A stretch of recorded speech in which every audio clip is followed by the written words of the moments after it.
तो दोस्तों कैसा आप सब लोग, उम्मीद करता हूँ आप सब अपने घर पे सेफ होंगे और से अच्छे होंगे और अपनी पढ़ाई भी अच्छी तरह कर रहे होंगे।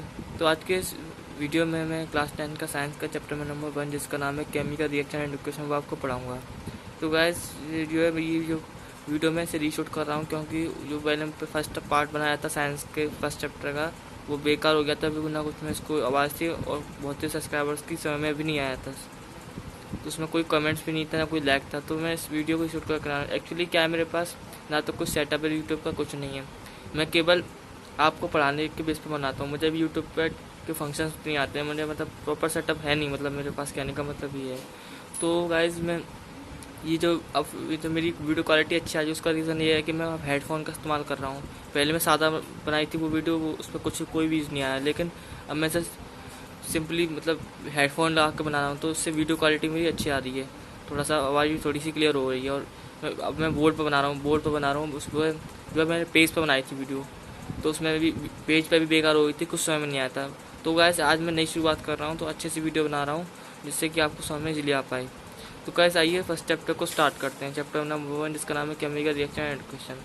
गाइस मैं आपसे एक बात कहना चाहूँगा कि आप जो है एनसीईआरटी पे फोकस दीजिए। बहुत से स्टूडेंट्स को मैं देख रहा हूँ कि वो प्रोफेसर्स के पीछे भाग रहे हैं, एस्टन वगैरह जो होगा इसके पीछे, इनके पीछे मत भागिए। पहले आप एनसीईआरटी पढ़िए, जो एनसीईआरटी में होता है वही प्रोफेसर में होता है। प्रोफेसर एनसीईआरटी में कोई बस जमीन आसमान का फंतर है, इसमें थोड़ा सा प्रोफेसर में थोड़ा सा हाईलाइट में दिया होता है, उसमें एनसीईआरटी में जो पूरा डिटेल आपको पढ़ना पड़ता है, तो आपको पढ़ना ही पड़ेगा, चाहे एनसीईआरटी से पढ़ो चाहे एसटीएन से पढ़ो। तो आप बेटर रहिएगा तो क्या आप एनसीईआरटी से पढ़ें, प्रोफेसर के चक्कर में मत पढ़िए। मैं आपसे अभी भी बोल रहा हूँ क्योंकि एग्ज़ाम आने वाले हैं, जो है अब 3 मंथ बचे आपके पास, तो इसी वजह से मैं वीडियो बना रहा हूँ। तो गाइस चलिए बिना टाइम वेस्ट के वीडियो को स्टार्ट करते हैं। अगर आप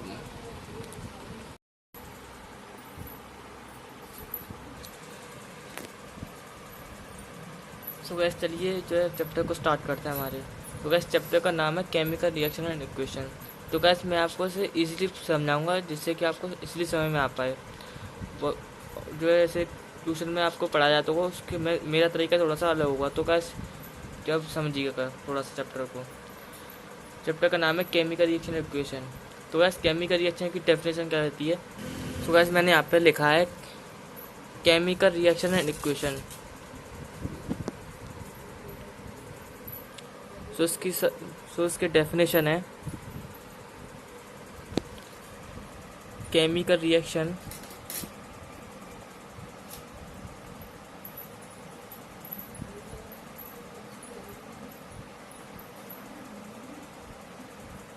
are the process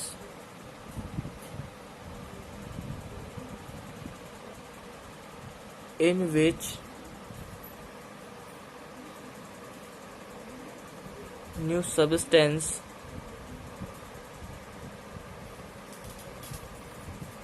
with new properties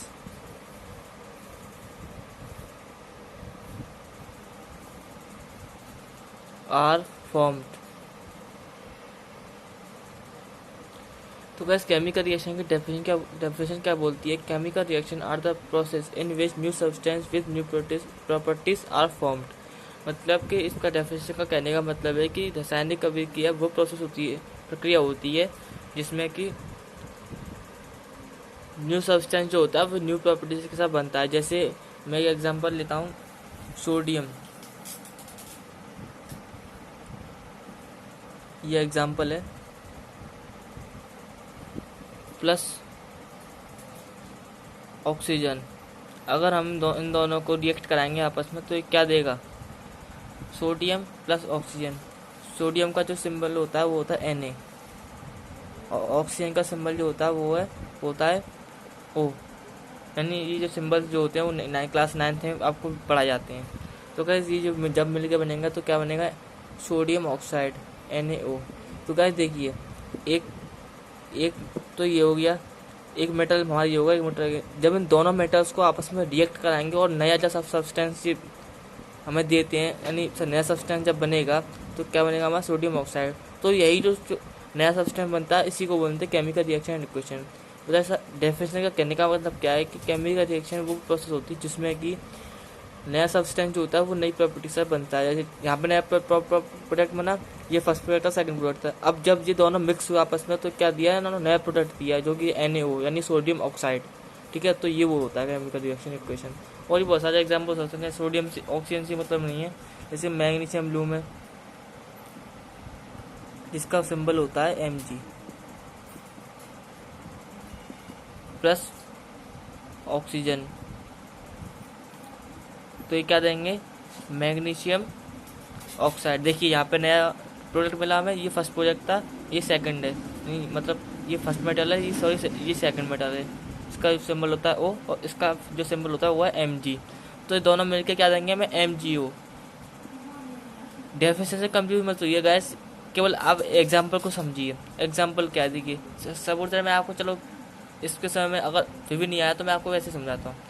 अगर आपने देखा होगा कि जैसे मैं आपको बताता हूँ प्रैक्टिकली, दूध है, दूध उसमें आप जब आपको अच्छा नहीं था तो आप उसमें थोड़ा सा शुगर मिक्स करते हो, चीनी। ठीक है, तो उससे तो जो शुगर हो, एक तो हो गया मिल्क प्लस, तो मिल्क एक दूध हो गया, और क्या हो गया आपका, चीनी। तो जब ये दोनों मिलेंगे तो क्या, चीनी का दूध वाला चीनी मतलब चीनी वाला दूध बन जाएगा नहीं, तो वो क्या होगा, नया प्रोडक्ट हो गया। यानी कि केमिकल रिएक्शन वो प्रोसेस होती है जिसमें कि नया सब्सटेंस बनता है न्यू प्रॉपर्टी के साथ। इन दोनों में नया सब्सटेंस बना, तो यही मेरा कहने का मतलब है। इसमें एग्जांपल दिया हुआ आपकी NCERT में, इसमें यही एग्जांपल है, मैग्नीशियम प्लस ऑक्साइड MgO देंगे। ठीक है, अब हमारी केमिकल रिएक्शन जो होती है वो जो है कुछ ना कुछ, जब ये आपस में रिएक्ट करते हैं तो कुछ ना कुछ इनकी प्रॉपर्टीज़ होती हैं, उन प्रॉपर्टीज़ को आपको समझना पड़ेगा। और ये एग्जाम में भी आती हैं, इनसे रिलेटेड एग्जाम्पल भी आते हैं। तो अगर आपने प्रॉपर्टी को अच्छे से समझ लिया तो आप एग्जाम्पल्स को इजीली कर पाएंगे। तो मैं आपको प्रॉपर्टीज ही समझाऊंगा। तो इसमें दिया हुआ सबसे पहला पॉइंट है इसमें, यानी इसमें डेफिनेशन क्या है, characteristics of characteristics of chemical reaction, यानी केमिकल रिएक्शंस की विशेषता क्या क्या होते हैं जब ये आपस में रिएक्ट करते हैं।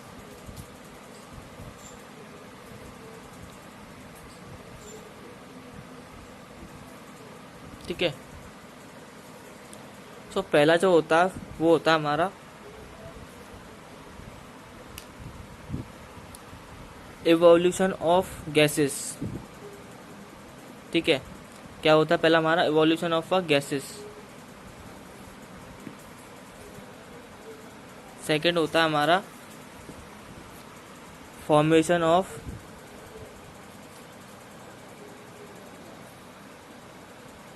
प्रेसिपिटेट।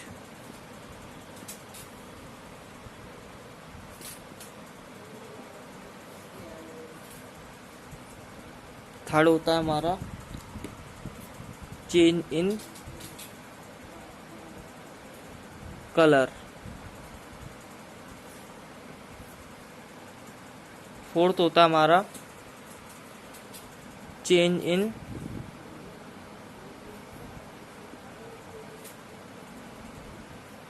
टेम्परेचर।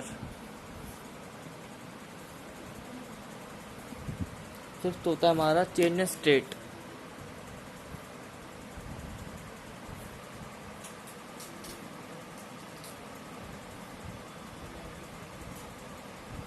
तो देखिए guys, characteristics of chemical reaction, यानी जब ये केमिकल रिएक्शन आपस में रिएक्ट करते हैं तो इनकी कुछ ना कुछ विशेषताएं होती हैं। ठीक है, तो पहली जो विशेषताएं हैं वह इवोल्यूशन ऑफ गैसेस। जैसे कि मैं आपको बताऊं, जैसे फर्स्ट मैटर को, अगर आप फर्स्ट मैटर को सेकंड मैटर से, यानी कोई भी दो मेटल्स आप रहेंगे उन्हें आपस में रिएक्ट कराएंगे तो क्या गैस तो इवेपोरेट होगी कि नहीं। जैसे आपने देखा होगा, कोई भी मतलब दो मेटल ले लीजिए कोई भी, जैसे हमें सोडियम ऑक्सीजन ले लिया, तो जब हम इन्हें रिएक्ट कराएंगे तो मतलब कुछ ना कुछ, यानी हवा मतलब भाप उड़ेगी मतलब ऊपर।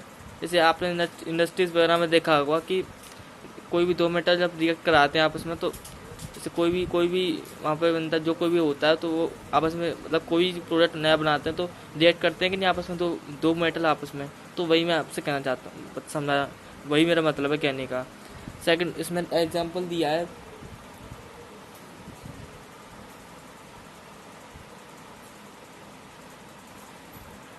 ठीक है गाइस। सेकंड होता है हमारा फॉर्मेशन ऑफ प्रेसिपिटेट, यानी कि जैसे कोई भी दो मेटल आप आपस में आप रिएक्ट कराते हैं तो जो है आपने देखा होगा, गौर किया होगा, कुछ ना कुछ वो ऐसे यानी कि उनका कुछ ना कुछ पार्टिकल्स बचे आते हैं आप नीचे। जैसे मैं आपको बताऊं, जैसे आप वाटर लीजिए, ठीक, सॉरी दूध लीजिए, आपसे दूध पे बताता हूँ।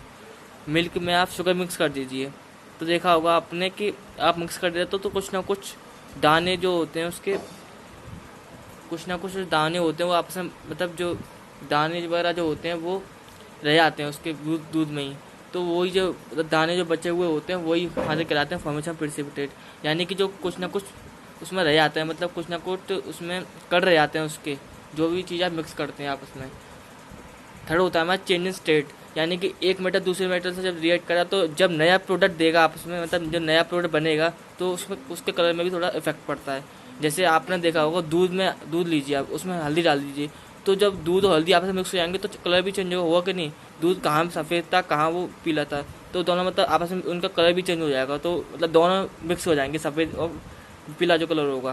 तो थर्ड जो हमारी प्रॉपर्टी होती है चेंजिंग कलर। फोर्थ होता है हमारा चेंज इन टेम्परेचर, जब ये एक मेटल दूसरे मेटल से रिएक्ट करता है तो मतलब टेम्परेचर पे भी इफेक्ट, कोई मेटल ज़्यादा ठंडा होता है, कोई मेटल थोड़ा कम ठंडा होता है। जैसे कि मैंने तो आज तक दिखा तो नहीं, बट मैं आपको बता रहा हूँ कि जैसे कोई भी मेटल लोगे आप, कोई ठंडा होता है, जैसे कार्बाइड होती है, कार्बाइड को अगर पानी में डलाओगे तो मतलब भाप उठती है उसमें से, तो टेम्परेचर पे भी जैसे गर्म होती है, फिर पानी में डालो तो ठंडी हो जाती है, तो अगर आप उस पर हाथ डालोगे तो वो क्या हो जाए, फट जाती है, मतलब हाथ थोड़े से फट जाते हैं, ठीक है। फोर्थ होता है हमारा चेंज इन स्टेट, ठीक है। जैसे सोडियम, जैसे मैं आपको बताता हूँ एग्जांपल। सो गाइस हमारा अगला टॉपिक आता है केमिकल इक्वेशन। आशा करता हूँ आपके जो है कि केमिकल एक्सटेंसिक्स समझ में आ जाएंगे। अब हम आते हैं हमारे अगले टॉपिक केमिकल इक्वेशन पे। सो गाइस मैं यहाँ पे लिखता हूँ chemical equation.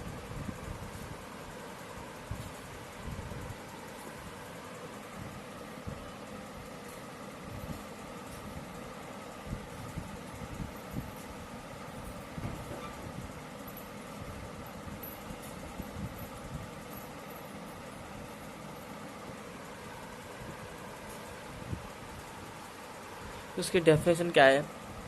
The method of representing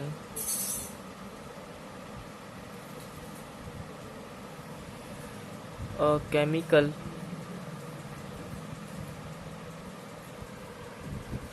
reaction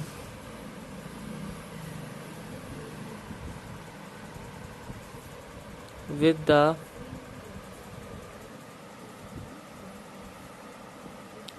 help of symbol and formula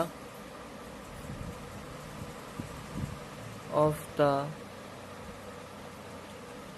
involved in it is known as chemical equation.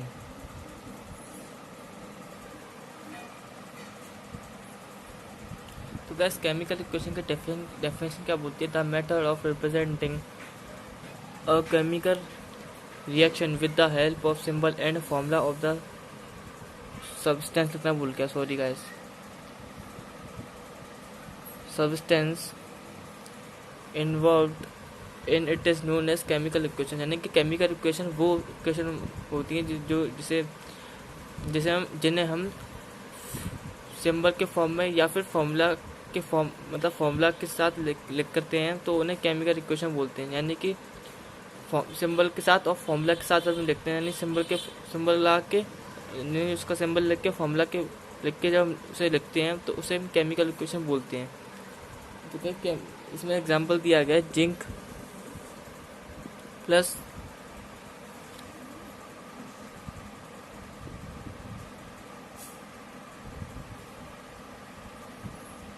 Sulphuric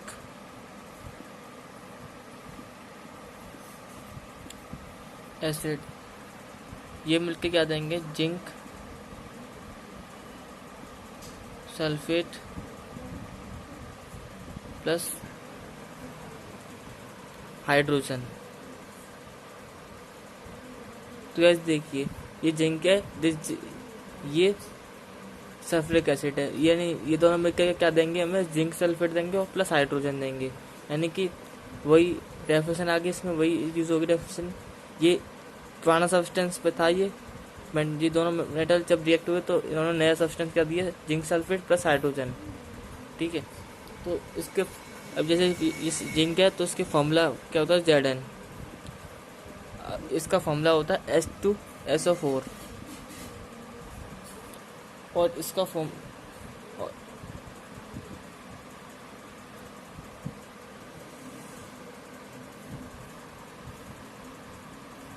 H2SO4। तो ये थोड़ा सा कंफ्यूज हो गया था, जिंक सल्फ्यूरिक एसिड का फॉर्मूला थोड़ा सा कंफ्यूज कर रहा था, अब याद आ गया थोड़ा सा। अब तो ये मिलके क्या देंगे, zinc sulphate Zn4 plus hydrogen, यानी कि केमिकल इक्वेशन आपको समझ में आ गया। यानी कि ये सिंबल है, ये फॉर्मूला है, ये फॉर्मूला ये सिंबल है, यानी कि किसी मैटर को हम जब सिंबल और फॉर्मूला के फॉर्म में लिखते हैं तो उसे हम केमिकल इक्वेशन बोलते हैं। ठीक है, जैसे जिंक है तो Zn हो गया, सल्फ्यूरिक एसिड का formula H2SO4, zinc sulphate ZnSO4 plus hydrogen का सिंबल जो होता है वो हाइड्रोजन H होता है, जो आपको बेसिक चीज़ें क्लास 9 में पढ़ाई जाती हैं आपको। तो गैस मैं इस वीडियो में इतना ही पढ़ाऊँगा। अगर आपको यहाँ तक कुछ भी समझ में आया हो तो प्लीज़ मुझे कमेंट करिएगा, इससे मुझे पता पड़ेगा कि आपको कितना समझ में आया है। और अच्छा लगा हो वीडियो तो प्लीज़ इसे थोड़ा सा लाइक करिएगा और अपने सभी फ्रेंड्स के साथ शेयर करिएगा और मेरे चैनल को सब्सक्राइब करिएगा। सेकंड पार्ट की वीडियो बहुत जल्द आ जाएगी। Thanks for watching.